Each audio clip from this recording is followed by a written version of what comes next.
And welcome to Meet the Press Now. I'm Aaron Gilchrist, and that is the closing bell on Wall Street today. The market's rallying on the strength of what's becoming a familiar sight here in Washington, this temporary rollback of President Trump's signature tariffs. The Dow closed higher by more than 1,000 points, a gain of nearly 3% there. The S&P, the Nasdaq, both up more than 3% today. Now, this rally comes after the U.S. and China agreed to a joint 90-day reduction in tariffs. That's after both sides met this weekend in Switzerland. Now, the U.S. said it would reduce tariffs on Chinese imports to 30%. That's from 145%, as both countries try to negotiate a more substantial deal here. China will also lower its tariffs on U.S. goods to 10% from 125%. President Trump called the announcement a total reset in negotiations, even though recently he told reporters that he would not drop tariffs on China unless Beijing gave up something, quote, substantial. Joining me now with more on today in the markets is NBC News business and data correspondent Brian Chung. So, Brian, the markets were happy today. I think that's fair to say. Is this more about the 90-day pause or what the 90-day pause tells the markets about how far President Trump is willing to go in this fight with China?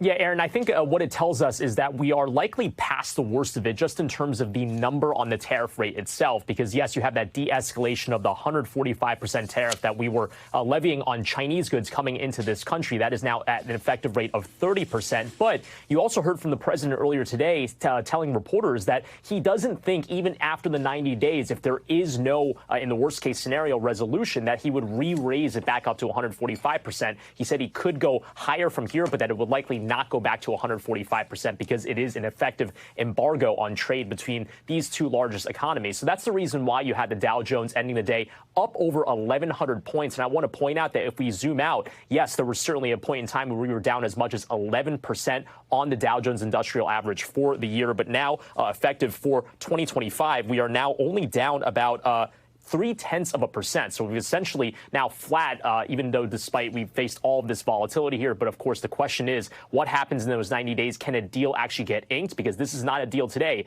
It's just an agreement to lower those rates, Aaron. Well, that's the question I was going to put to you. We have 90 days goes by here, right? Increased tariffs could be back in play at that point. What sense are you getting from the world right now? Are businesses wary about that? Do we have a sense of how they will respond with these 90 days or how they're going to spend these 90 days on the markets? This could potentially de-ice the business activity between the U.S. and China. As we know, during the period of time where Chinese goods were facing a 145% tariff coming into the United States, you had companies that were canceling orders coming out of China. That's a big reason why recent export data that we saw at the end of last week showed that U.S. Imports from China had plummeted something like 21%, while China's exports to other parts of the world, specifically Southeast Asia, had surged. Now that these rates are now lowered to 30%, you could see that some companies might say, you know what, this is a rate by which we could continue to order, even if we would have to raise some of those costs on consumers. You have to remember, 30% is still relatively substantial, all things considered. But again, nonetheless, the de-icing of trade and perhaps allowing this lower rate to resume conversations and trade between the two countries, that has Wall Street certainly excited. So, Brian, I want to play something for our viewers here. This is the president's economic advisor, Kevin Hassett, this morning on TV. Listen. Is no country going to see a tariff rate of less than 10% in any of these deals? That'll be up to President Trump. That'll be up to President Trump. There are some products that perhaps will have exclusions and so on, and maybe some countries have a lot of those products. So, but in the end, we'll see how the dust settles. But 10% is the anchor tariff right now for everybody. So a 10% tariff on everybody, we know, would have shocked the market 4 months ago, Brian. Are investors and businesses sort of more okay with this idea now, that 10% baseline, compared to what else President Trump has proposed over the last several weeks?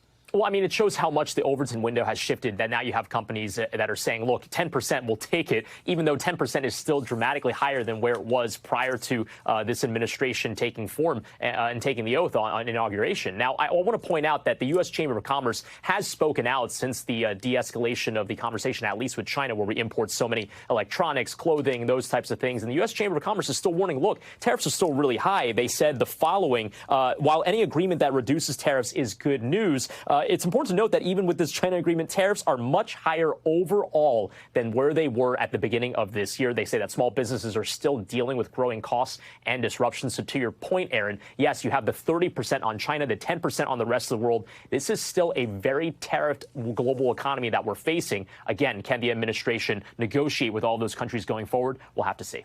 All right, Brian Chung for us in New York today. Brian, thank you. And as we mentioned, rolling back tariffs on China this early in negotiations is another apparent 180 for President Trump.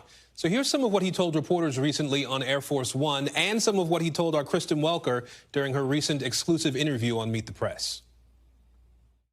I'm not going to drop them unless they give us something that's substantial. Otherwise, I'm not going to drop them. It'll all work out. Which movement do you consider substantial from China?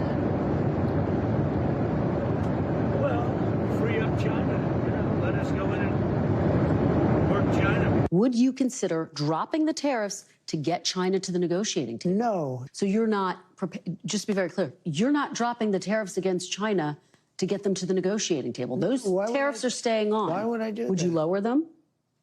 At some point, I'm going to lower them because otherwise you could never do business with them. Yeah. And they want to do business very much. Look, their economy is really doing badly. Their economy is collapsing. Now, while touting today's news, the president said that tariffs could go back up if no deal is reached in the next 90 days. He also suggested, though, there was a new limit on how high they could go and that the prior rate of 145% was too high. If a longer-term deal is not reached with China at the end of these 90 days, can the American people expect those tariffs to go back up to 145%? No, but they would go up substantially higher. You know, at 145, you're really decoupling because nobody's going to buy. But they can go, they got very high because of additional tariffs I applied during the course because of fentanyl and other things. But no, but they'd go substantially higher. And then on Qatar, Mr. President, I think you will have a deal, however. Now, the president's softening on tariffs against China comes after those 145% tariffs threatened to turn U.S. ports into ghost towns. That sparked fears of supply chain disruptions and empty shelves in stores. It also comes after Fed Chair Jerome Powell bluntly warned last week that tariffs could lead to a toxic combination of lower employment and higher prices for the U.S. economy. NBC's Yamiche El-Sindor is at the White House for us today. NBC senior policy reporter Shannon Pettypiece is on set with me here, and my colleague Jacob Soboroff is at the Port of Long Beach, California, with a firsthand look at the impacts of President Trump's tariffs on global shipping there. Yamiche, I'll start with you here. Help us understand what went into this pause that we're seeing with tariffs. What do we know about what happened in Switzerland? Well, we know that those meetings went over went on for 2 days, that there was long nights, that they had to order dinner the first night because they were talking for so long. And both sides came out saying that they made progress and that things were constructive and friendly, and that they essentially had an agreement, at least for 90 days, to pause most tariffs and trade barriers. So essentially, we know that these meetings went well. It's really interesting to me that, of course, President Trump and President Xi haven't directly had negotiations from our understanding, but this is at least a way forward. And the president said coming forward in the next few days here that there are going to be more talks. So essentially things are going well for now, Aaron. So we know that President Trump recently said he would need some concessions from China in order to lower tariffs. What do you understand about that? What concessions did he actually get with his team in Switzerland? That's a really good question. Well, we know, of course, that China is slashing their 125% tariff to about 10% at the same way that the president is saying that the U.S. is going to go from about 145% to 30%. That being said, I think the details of what was given out and what was given, what the concessions were from each side, I think that's the sort of mystery here that we don't particularly know. I think hopefully we'll get some more reporting as we learn more about what happened in Switzerland, but also because these talks are continuing to happen, I know I'm talking to my sources, I know other people are talking to their sources to try to figure out, well, what else are they trying to hash out over these next 90 days, Aaron? You know, we've talked about some of the warnings that have been out there, right? We've had warnings from companies here in the United States, from market watchers. We had the Fed Chair Jerome Powell last week. Did these worries about rising prices and empty store shelves sort of help move the White House here? honestly, I think that these worries helped move both countries. In talking to the White House here, let's remember that the U.S. and China are the world's two biggest economies, and a long-term fight between these two countries would really possibly, experts tell me, damage the global economy, not just sort of prices here at home, not just prices in China, but all over the world. So there was real, I think, there was both of these countries really wanted to try to work something out. It was interesting that the Chinese officials, after this meeting, there was a lot of worry about whether or not the U.S. was maybe saying that there was a deal when there wasn't a deal. But when the Chinese officials came out, they said, look, we don't want a trade war either. So let's try to work this out. So that tells you that both of these countries were very motivated to get a deal done. All right, more to come here. Yamiche Alcindor for us at the White House today. Thank you, Yamiche. Let's turn to Shannon Pettypiece now. And Shannon, I want to sort of talk about the big picture here because we know that's what you look at. What changed, what didn't change or has not changed since President Trump first put these tariffs, the big tariffs in place back at the beginning of April? Well, effectively, we're right back where we were before this Liberation Day, which, of course, the president had billed as this moment to liberate the U.S. of unfair trade practices. Essentially, all of the tariffs from them have been unwound. There's been a few added since then, like on auto imports, some sectoral or industry runs. But we're back to where we were when it just comes to the number on tariffs coming in with that flat 10% rate now in effect on all countries. But that big chart we saw from Liberation Day, all those confusing tariffs, those are gone. We're now about 10% for most countries with a few exceptions. But over this month period, even though we're maybe back to that point, a lot has changed for businesses and investors and companies. For small businesses, this month has really roiled them. And the past week was really the moment where things started to get real from a logistics and supply chain. That was when the last of the goods that were on the water when the tariffs went into effect had all cleared through the port, because it takes a few weeks for those to get across the country. And anything else coming in was going to get hit with the tariff. So you mentioned those signs of empty ports, of these supply chain disruptions we had seen before. Last week was when that really started to become a reality, because companies had halted those shipments, halted productions, because they weren't going to pay those additional tariffs. So I'm curious about your understanding of the end game here for the White House, right? We've had the president bragging about big profits coming into the U.S. government by way of these tariffs that he wanted to put in place. And now you talk about getting back to status quo. What's the end game here? What are they really trying to make happen? Well, a lot of that messaging on even a political and a policy side has sort of been undone, at least temporarily. We'll wait to see what happens. But I mean, we remember last week the president was talking about how children don't need so many dolls. They don't need all these toys. We don't need this stuff from China. The Treasury Secretary spent weeks making the case that we didn't need cheap, what he called them, baubles from China, that there was a bigger mission here, and that was bringing back companies and bringing back investment in manufacturing in the United States. Down at a 30% tariff, and we'll see where it goes from there, there's not that same incentive for U.S. companies to come back to the U.S., for a toy maker to relocate its production here. So they lose that talking point. They also lose this talking point about the revenue they're going to generate from tariffs. Obviously, they still will be generating revenue from tariffs, but not at that same level that the administration had talked about, really offsetting so many of the other tax cuts and other spending priorities that they had. We also know that these negotiations with China are not happening in a vacuum. Other countries, businesses, and other places are watching and paying attention. What are they getting? What are they learning from what is happening between the U.S. and China? Well, there's a few data points now, too. There was obviously the U.K. last week where there was a deal, but not necessarily a deal on paper. Like this deal, it's not clear what exactly the concessions were from the UK to get things like the tariffs on autos reduced.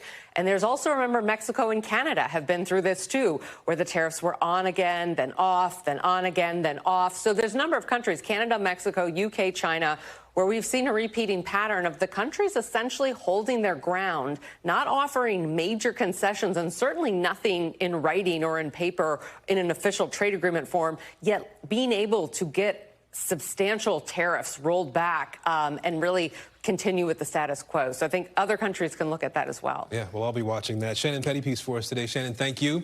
Jacob Sobroff is getting a look at the impact of the tariffs up close for us today. Jacob?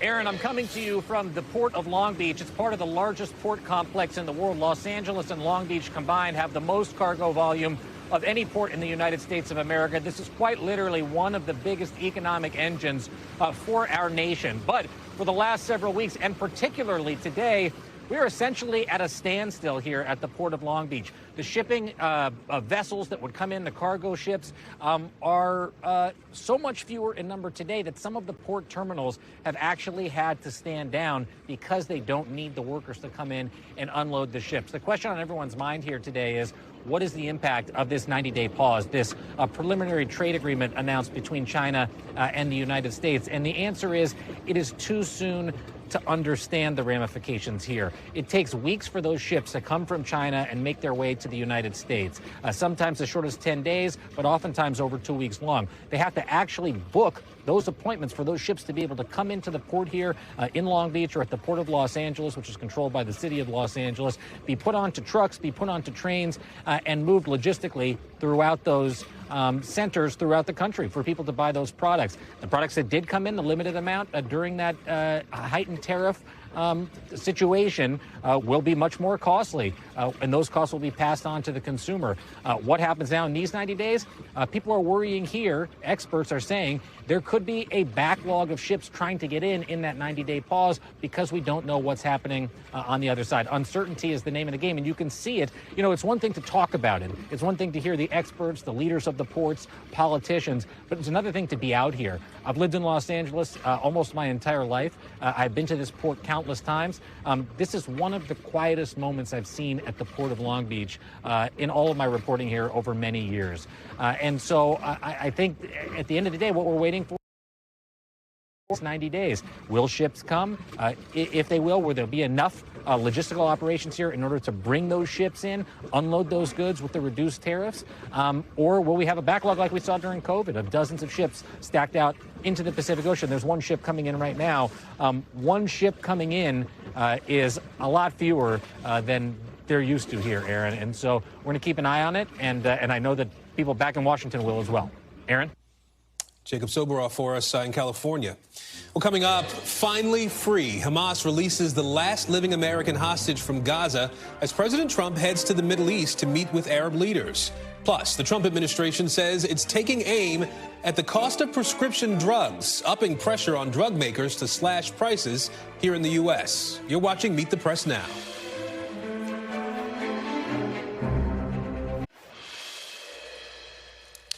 Well, after more than a year and a half in Hamas captivity, Aidan Alexander was released by Hamas and is now back in Israel.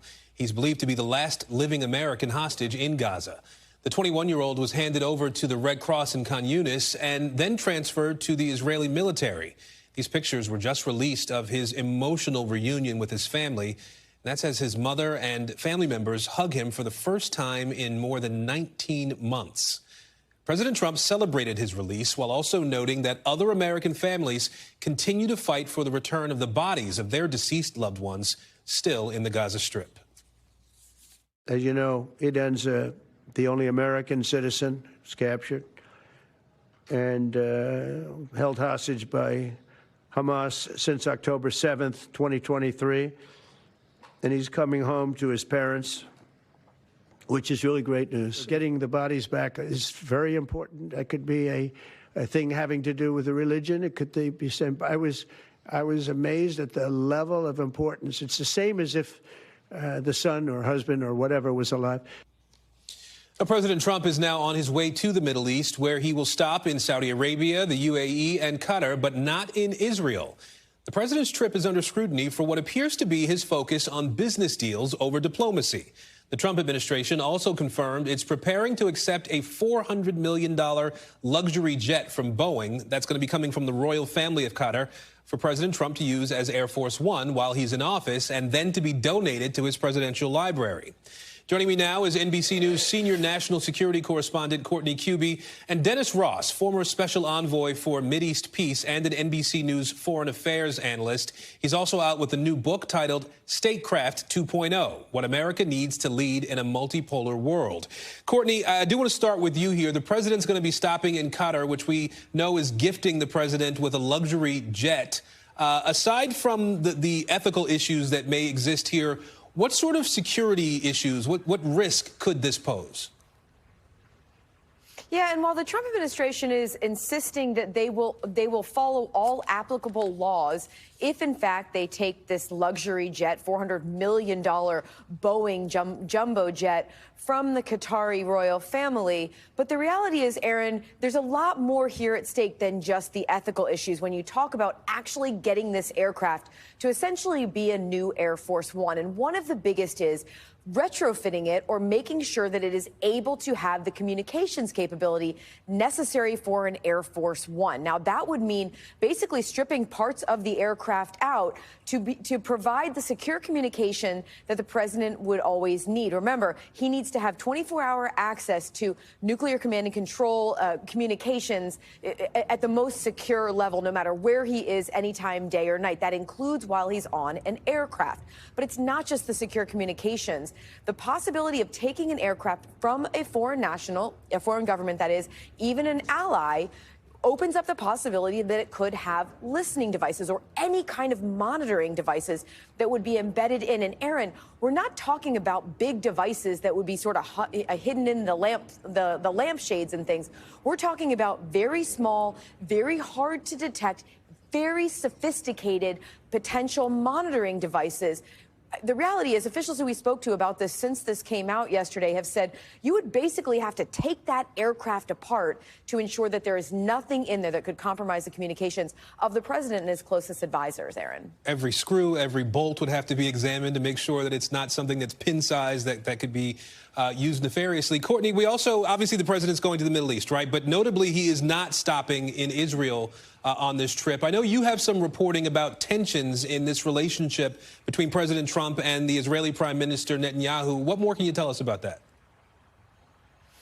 Yeah, Aaron, look, it's not every president who goes to the Middle East doesn't automatically stop in Israel. But what's notable about the fact that the president is not going there on this trip is the fact that he came into office with the sense that he and Prime Minister Benjamin Netanyahu had this very close relationship, these close ties, and that they were really aligned on some of the most important issues about that the two nations share, and specifically about the threat from Iran, and specifically from Iran's nuclear capabilities, and then also the war in Gaza. Well, since January 20th, when President Trump was sworn in, things have changed a bit, and their policies have really drifted apart. Specifically on Gaza, we are told, according to a number of officials, that President Trump was frustrated when Prime Minister Netanyahu restarted a military offensive in Gaza several weeks ago, that it was counter to what President Trump had talked about rebuilding Gaza. Also, we know that Prime Minister Netanyahu was frustrated last week when President Trump opened up the possibility that Iran could have some sort of a civilian and peaceful nuclear program. Aaron. All right, Courtney Kube for us at the Pentagon today. Courtney, thank you. Let's turn to Ambassador Ross now. Ambassador, we know President Trump's first foreign trip during his first term was also to the Middle East, as it is this time around. What's top of mind for you with this particular trip this week? We know that things have changed significantly in that region in the last 4 or 5 years. Well, I find what's interesting is just as his first foreign trip in 2017 was to Saudi Arabia, so is the first foreign trip this time to Saudi Arabia. Then as now, the priority was very much in the economic, financial dimension. It was very much focused on being able to announce major deals. Those major deals were both of weapon systems and of, obviously, projects that would be invested in. This time around, we will see something very similar. I think what it highlights is that the president, when he looks internationally, he thinks less about geopolitics and more about what are the economic gains to be won. And you will see on this trip in Saudi Arabia, then Qatar, and then the UAE, I think announcements with very large dollar figures about what will be invested here, American companies that may invest there. This is very much reflecting, I think, a worldview that says the way this president thinks about our place in the world is, how can we benefit economically? How can I bring investments here? How can I have American companies investing there? It is focused more on that and less on the security dimensions of foreign policy. And I think we're seeing a replay of that. That's what this very much tells me as I look at this trip. Well, I do want to ask you a little bit about the security dimensions of this. As you noted, there's a lot of geopolitical development in the Middle East. As of late, we have the ongoing Israel-Hamas war. There's this apparent agreement between the U.S. and the Houthis to stop attacks. Talks between the U.S. and Iran as well. What do you make of this tactic that the administration seems to be using, not seeming to consult with Israel on many of these big issues in that region? Well, it's a departure, for sure. Every administration, even ones that have been not necessarily characterized by really close relations with the Israelis, would still almost always coordinate with them, inform them in advance of big moves. Not always, but most of the time. Now, recently, we've seen Trump administration do a deal with the Houthis that affected only American ships. No attacks on Israel, no Houthi commitments not to attack Israeli ships or what they define as anything connected to Israel, and that's a very broad definition. A decision to negotiate with the Iranians that is announced in the presence of the prime minister without him knowing that was going to be the case. Decisions now, it appears, as part of the discussions with the Saudis, to take modernization or the development of a nuclear industry in Saudi Arabia, which was going to be part of a package in which the Saudis got that along with the defense treaty in return for they would do normalization with Israel. Now that's being extracted from that package and is going to stand on its own without any reference to Israel. So these are examples along with negotiating directly with Hamas, something that no administration previously did, but this one did, and the Israelis didn't know about it. So there's a pattern here of the president basically saying, were I to find there's something in our interest, I'm going to go ahead and do it. And I don't feel duty-bound to have to somehow discuss it in advance with the Israelis or with Prime Minister Netanyahu. I think this is an interesting departure from what we've seen in the past. I only have a few seconds here left, but I want to ask you about, over the weekend, we saw the U.S. and Iran held another round of talks. Which side do you think has more leverage going into these talks? Do you think they're any closer to a deal today, the U.S. and Iran? We have dramatically more leverage. The Iranians are vulnerable because the Israelis took out all their strategic air defense, so they're very vulnerable to attack. On the inside, they have electricity shortages, even though they produce natural gas and oil. They have profound water shortages. They are in desperate need of a deal. So we have the leverage. The question is, what can we get out of this? I hope the objective is at the end of the day, Iran will be giving up its nuclear weapons option. All right. They can have civil nuclear power, but they can't preserve the option to be able to turn that into a weapon. All right. Ambassador Dennis Ross, we appreciate your time and expertise on this. Thank you, sir. You're welcome.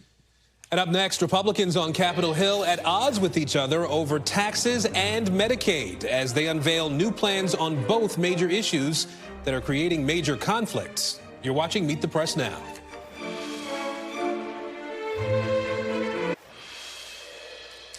And welcome back. Today, President Trump signed a sweeping executive order setting a 30-day deadline for drug makers to lower the cost of prescription medications.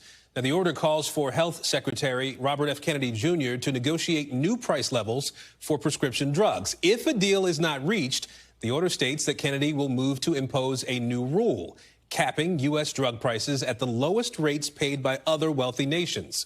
Now, the federal government has some authority to shape prices of certain drugs it covers through programs like Medicare and Medicaid, but the real impact of this order is unclear at this point, especially for the millions of Americans who have private health insurance. The president signed a similar order to cut drug costs in his first term, but failed to take effect after a federal judge blocked it. Joining me now is NBC News health and medical reporter Berkeley Lovelace Jr., who's been digging into this, and I read your piece on NBCNews.com that really helps to explain what's going on here. So the president said in his remarks today that prescription drug prices will drop, quote, almost immediately. How realistic is that idea? Yeah, so he did say that White House, they actually walked that back a little bit. They actually said we expect relief very soon and we expect the drug makers to come to the table very soon, so not exactly immediate.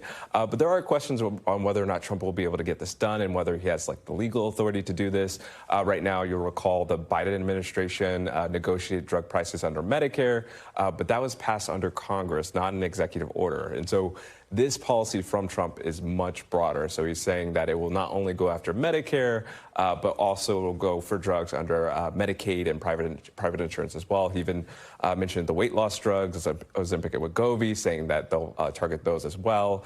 But there's still a lot of questions of whether or not he has the authority to go after all these drugs under commercial markets as well. So I'm curious about the reaction to this. We know the president signed a less aggressive version of this executive order during his first term. There was pushback from the drug medication industry at that time. How is the pharmaceutical industry responding this time around? How might they respond going forward? Yeah, so as you know, they did block Trump's original version of that plan as well. And so they are already pushing back now. We're already getting responses. AstraZeneca responded today to us. Pharma, the drug industry trade group, also responded to us. They said that we should instead focus on insurance companies and middlemen rather than pharmaceutical companies, which is a very common line of argument from them. No lawsuits yet, but we should expect more lawsuits to come. Yeah, I want to play something for our viewers, something the president said earlier today. Watch this. The pharmaceutical companies make most of their money, most of their profits from America. Basically, what we're doing is equalizing. There's a new word that I came up with, which I think is probably the best word. We're going to equalize, where we're all going to pay the same. So, Berkeley, can you sort of help us fact check some of what we just heard here from the president, this idea that Americans are paying more than folks in other countries, or pharmaceutical companies are making more from Americans here. What exactly are the differences sort of between what other wealthy nations are spending on medication versus the U.S.? Yeah, so that's actually true. So we do have the highest drug prices in the world. We pay something like up to 10 times more than what other wealthy nations pay. A lot of that has to do with the fact that drug companies in the U.S. have basically had free reign to charge whatever they want or whatever the market will bear. Other countries, other wealthy countries, they often negotiate their drug prices. And so I do find it interesting, though, that the Trump administration has not been supporting the Biden Medicare drug pricing negotiations because they are able to negotiate prices under Medicare. I think today on the White House call, they called the pricing negotiations inadequate and said that this policy instead would be much broader. But that policy was passed under Congress, so it is a viable avenue for them to target. So it's something that I'm watching as well to see whether or not they end up supporting that as well as along with this. And a lot of other people are watching. We know so many families are impacted by these costs of medication. So Berkeley Lovelace Jr., we appreciate it. Thank you.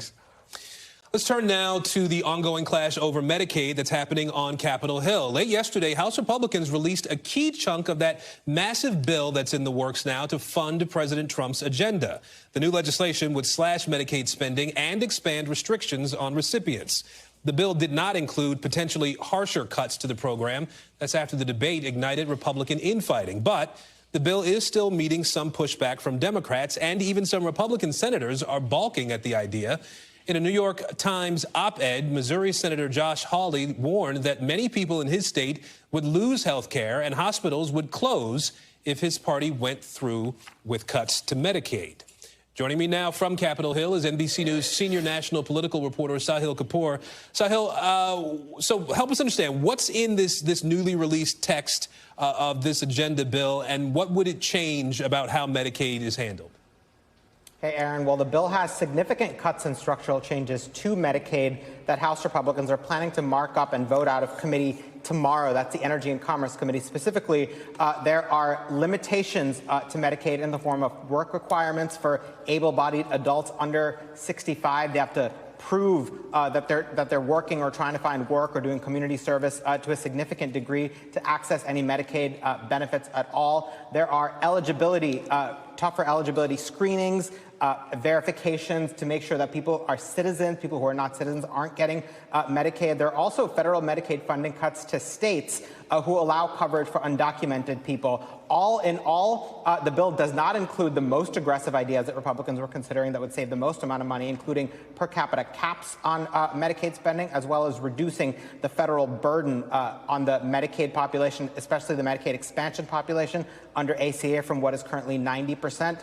The Congressional Budget Office, nevertheless, estimates that the entire health care section of this bill would include cuts and savings of $715 billion and rescind coverage for 8.6 million people in the United States. That is the part that Democrats are going to be focusing heavily on, arguing that this bill goes too far and hurts too many people.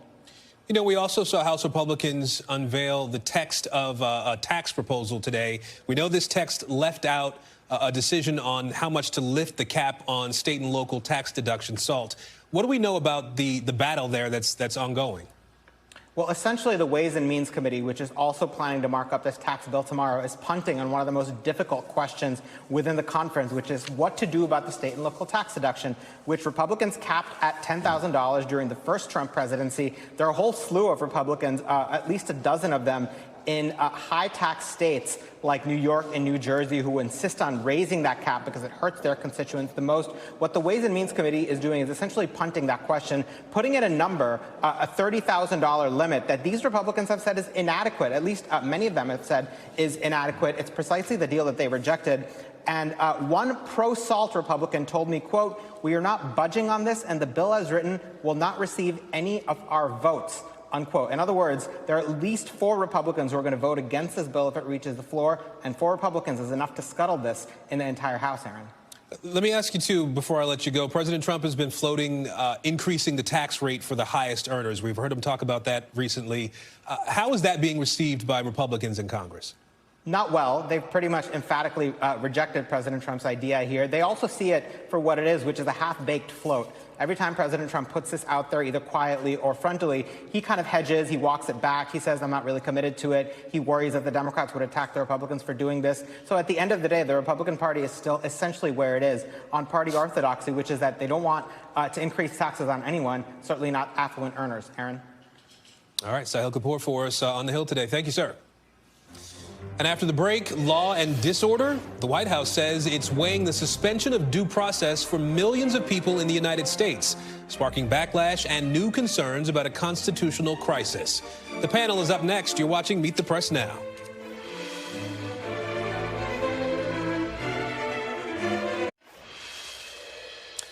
Welcome back. Legal experts over the weekend were sounding alarm bells after White House Deputy Chief of Staff Stephen Miller suggested that the Trump administration was, quote, looking at moving to unilaterally suspend the writ of habeas corpus for undocumented immigrants. Habeas is a bedrock protection granting anyone detained in the U.S. the right to have their case heard before a judge. Now, legal experts have asserted that the president does not have the ability to unilaterally suspend habeas corpus and that authority lies with Congress. Joining me now is Notice politics reporter Reese Gorman, Emerge President Ashanti Golar, and President and Executive Editor of the Daily Signal, Rob Bluey. A lot of ground to cover here coming out of the weekend, guys. Let's start, Reese, if we can, with this sort of float, I guess, from Stephen Miller. Does it feel like the White House is sort of testing the waters on this idea at this point? How much stock should we really put into this idea of suspending habeas? I mean, there definitely, as we've seen throughout this administration, there definitely should be stock putting just about everything they're saying. But, I mean, members of Congress, especially behind closed doors and in private, are saying that they do think that they are the ones that have the power to kind of suspend this, not necessarily that the president has unilateral authority. As we've seen, I mean, a lot of they don't publicly say this. There's a handful of members who have publicly kind of disputed stuff the president says, but a lot behind closed doors, a lot more will say this. But I guess we'll just have to see. I mean, are they actually going to do this? We don't really know. We've seen them kind of float other things around that have not really came to fruition, but we'll have to see. So, Rob, I want to play some video from the weekend. This was Wyoming Senator John Barrasso saying to Kristen Welker, talking about Miller's comments on this. So watch this. Would you vote to suspend habeas corpus if this were brought before Congress? Ultimately, this power lies with Congress. The president said he is going to follow the law. He was on with you last week. He said he has great respect for the Supreme Court. He said he expects the Attorney General to do the right thing, and I expect that the president will. Can you just give me a yes or no what you would do, though? Would you support suspending habeas corpus? I don't believe this is going to come to Congress. Okay. What I believe is the president is going to follow the law. He has said it repeatedly. So, Rob, what's your impression here? We wonder about red lines and whether this would be something that would be a red line for this senator, whether it would be a red line for Republican voters. Well, it's only happened 4 times in United States history. And so I think that ultimately you're going to see, Aaron, is this play out through the court system. It'll have to go through appellate courts, and the Supreme Court will probably ultimately decide. That's what ultimately this is about. There's a frustration in the Trump administration that district court judges are using their power to impose nationwide injunctions. They believe, the Trump administration that is, that they've gone too far in their power and authority. I do think, as Reese indicated, that they might be floating this to see what type of reaction they're getting from members of Congress. But historically, yes, Congress has played a role here. And I don't think that it'll ultimately reach the members of Congress to vote on this. We know that Congress, Ashanti, has really been, Democrats in Congress have been leaning into this concern about due process in this country as a result of the administration that's in place now. Republican pushback on this has been saying that, the people that we're talking about are criminals when it comes to immigrants that are not receiving due process, it seems, in some cases. Is this something that now becomes a part of the case that Democrats try to make? What do you think they do with this idea of habeas now? Well, if we're going to talk about criminals, you put a criminal in the White House, they're going to do criminal things. He's just been out there thugging out. And it is going to be important that we push back and we fight back. They are right now saying we're going after this certain group of people. But what happens when you're done going after them? They're going to come for everybody else. And that's what Democrats are talking about. We all have to be concerned that we're not changing the Constitution, changing the laws just to benefit this particular moment, because we know it's not a moment. It's going to expand past this. Reese, the other obviously big issue that's been out there is this idea of tariffs, right? Another day, another page turning in the tariff conversation. We saw President Trump talking about tariffs, obviously, today and over the weekend. When you talk to Republicans on Capitol Hill, what are you hearing from them? Do they know what the end game is for President Trump as it relates to these tariffs and the back and forth that we're seing in a big way with China, obviously? Well, I mean, if you talk to them and they're putting their name on this quote, they're going to be like, oh, art of the deal. They're going to be kind of celebrating everything that's going on. I mean, we saw with the China how they did get the 90-day pause there to continue renegotiating. But, I mean, just step back, especially some of the more agriculture members of Congress, people that represent farm districts. There are concerns, and some of these people have kind of expressed these where they're like, our constituents are going to feel some of these effects of tariffs. They also do love whenever they hear of the kind of a new pause or new deal kind of that happens. That pauses the tariffs for at least a little bit, because their constituents are the ones feeling it. So I do think that a lot of these more rural members of Congress that have a lot of farmers, a lot of agriculture that depend on exporting, that they are kind of concerned about the tariffs and the kind of the rising in prices that they're going to have to deal with. Rob, we heard President Trump say that this was like the end of last month when he said that he would not lift tariffs on China unless there were some major concessions that the Chinese were going to make. At this point, the only thing that we can see in terms of concessions from China is the idea that they're going to continue talking. There are some who floated the idea that this is the president caving. How do you see it? Well, I'll take a page out of Art of the Deal. I mean, this is classic Trump. I mean, he is a master negotiator. He's done this throughout his entire life as a businessman. I think ultimately Republicans on Capitol Hill and the American people, I hope, would have the patience for him to carry out these negotiations, which aren't going to be resolved in the matter of days. It might take, frankly, years. I mean, we're talking about resetting the United States economy in a way that benefits the American people for the long run. And so I do think that the president has already scored important wins. And we have to remember, Aaron, that China is an adversary of the United States here. And so there's a lot of things that we're not talking about in this context. Them stealing all sorts of economic information from us and technology that frankly just goes touched on a daily basis. And so there are big issues, not only with China. There are, a couple of dozen countries waiting to do trade agreements as well. I think we let that play out. And at the end of the day, I think that we're going to have a better situation for the American voter. We're almost out of time here, but I do want to ask you all about Medicaid. We obviously have this new text that came out over the weekend from Republicans that does seem to make some cuts to Medicaid. I want to put up part of an op-ed from Missouri Senator Josh Hawley.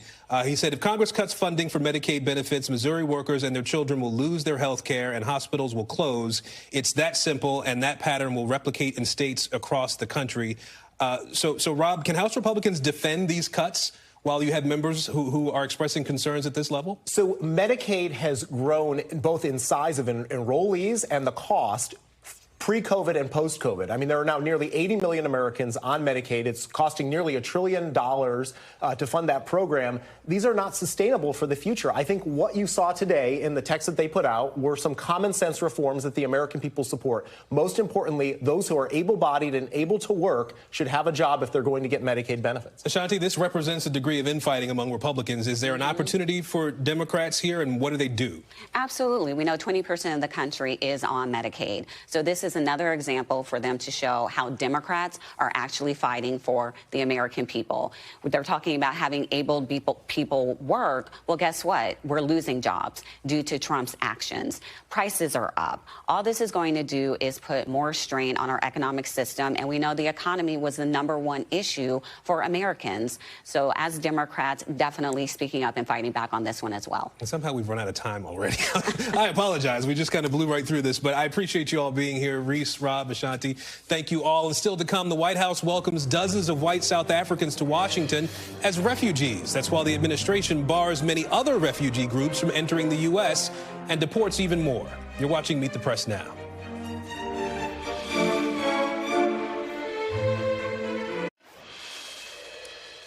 And welcome back. A group of white South Africans arrived in the U.S. today on board a State Department chartered plane. That's after they were granted fast-tracked refugee status by the Trump administration. Now, the administration claims white Afrikaners are facing persecution and racially motivated seizure of farmland in their country, something the South African government denies. This comes at a time when the administration has halted almost all other refugee admissions into the U.S., including for people fleeing war or humanitarian crises. President Trump defended the move while speaking at the White House earlier today. They happen to be white, but whether they're white or black makes no difference to me. But white farmers are being brutally killed, and their land is being confiscated in South Africa. I don't care who they are. I don't care about their race, their color. I don't care about their height, their weight. I don't care about anything. I just know that what's happening is terrible.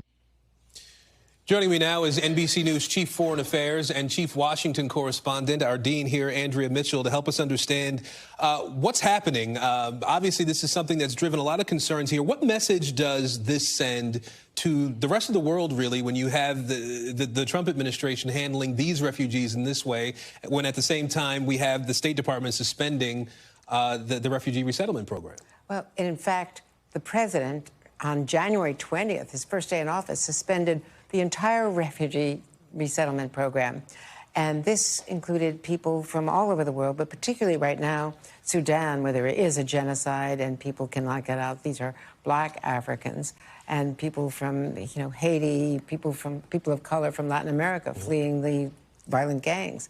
And on top of that, only today, as many as 14,000 Afghan refugees who are already in the U.S., who went through a very time-consuming, it sometimes takes years for them to get in, from refugee camps after the fall of Afghanistan. And these include many people who worked with our veterans, worked with our military, with the CIA, with others. So they are tagged. If they go back to the Taliban, they will be killed. But the U.S. says that the Taliban's now okay. The women will have a complete change in their lives if they go back. And they're being told that they have to leave by July 12th. Because their temporary refugee status is being withdrawn. That issue came from the government today, and this while the State Department sends a charter all the way to Johannesburg to bring these people in. The Deputy Secretary of State, Chris Landau, went to greet them and welcome them. He's the top diplomat here because Secretary Rubio is on Air Force One on his way to the Middle East. And they got this big celebration, and these are the only, white African descendants of apartheid, the European colonials. Or those who participated in apartheid. They're of all ages, including children. South Africa says that the allegations about persecution of these people, the allegations are false, according to the South Africans. What impact do you think the optics of this, what we're seeing now, could have on relations between the U.S. and South Africa? And this involves a reparations program, compensation, shall we say, for farmlands that were confiscated decades ago. So that there is that. South African government says that's not the same as, torture, killings, warfare, genocide. And the message is terrible, that if you are of color from Latin America or from sub-Saharan Africa, you're excluded, along with all other refugees, Afghanistan. But if you are an Afrikaner of Dutch or other European extraction, come on in.